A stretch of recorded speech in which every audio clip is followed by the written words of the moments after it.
Google and Samsung are teaming up to release a new pair of smart glasses this fall. If you remember the original Google Glass from a decade or so ago, you probably picture something like this: an expensive, highly exclusive beta test with a protruding prism that screamed cyborg. This new generation is taking the opposite approach. They are collaborating with designers like Warby Parker and Gentle Monster to build clear lens frames that look like normal glasses. But to achieve that subtle look, they had to make a strict hardware cuff. There are no tiny video screens hiding on the inside, and no extended reality projections floating in your field of view. We are looking at a hard fork in wearable tech. You basically have to choose between a device built to fully immerse you in a digital world, or one built to help you navigate the physical one. A lot of us want the spatial power user setup. The dream of ditching physical monitors entirely and dropping into a massive virtual workspace.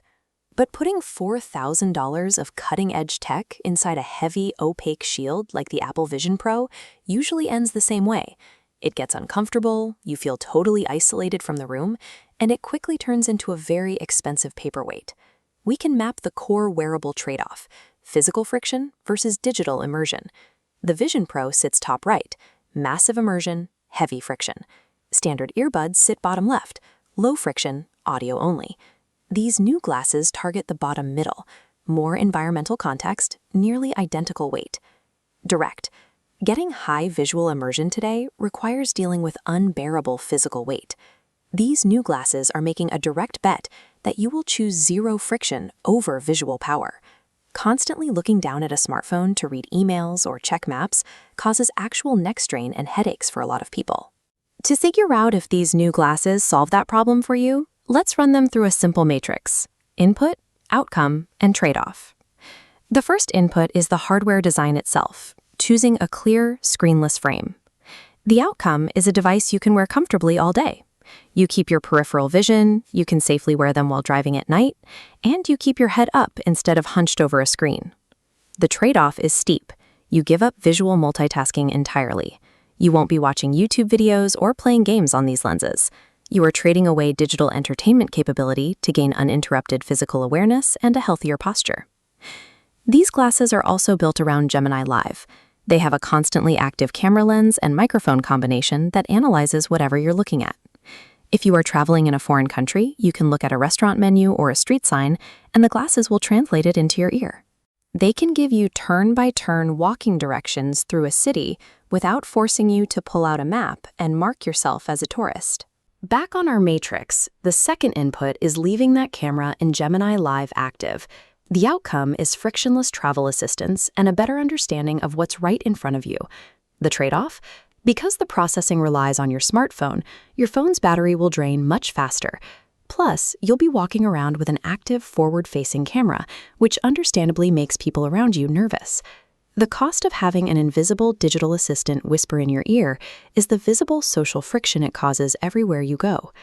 To understand exactly where these fit, we have to look at the current market leader, the Meta Ray-Bans. Meta designed their glasses mostly as outdoor sunglasses, built to capture quick first-person video clips for social media. Google and Samsung are taking a different route. By focusing on clear lenses and indoor productivity, they want this to be the device you wear. Which brings us to the final matrix input: routing your notifications and apps entirely through audio. The outcome is convenient, hands-free updates. The trade-off is that interacting with your apps means talking out loud to yourself in public, and anyone nearby can hear your responses. Meta's success with social sunglasses has normalized seeing people walk around with tech on their frames. Google and Samsung are now using that familiarity to try and sell a clear lens version for daily work, though both still require you to talk to yourself in public. So how do you actually choose? It all comes down to identifying your primary technology pain point on this flowchart. If you need to replace a multi-monitor desk setup and want deep visual immersion, you should skip smart glasses entirely. Buy a Vision Pro if you have the budget, or wait for Samsung's upcoming Galaxy XR headset. If your main goal is effortlessly recording concerts, life events, or creating content outdoors, the Meta Ray-Bans are already built specifically for you. But if you want a subtle travel aid, hands-free translation, and want to stop looking down at your phone so much, these new clear lens glasses from Google and Samsung are what you should wait for.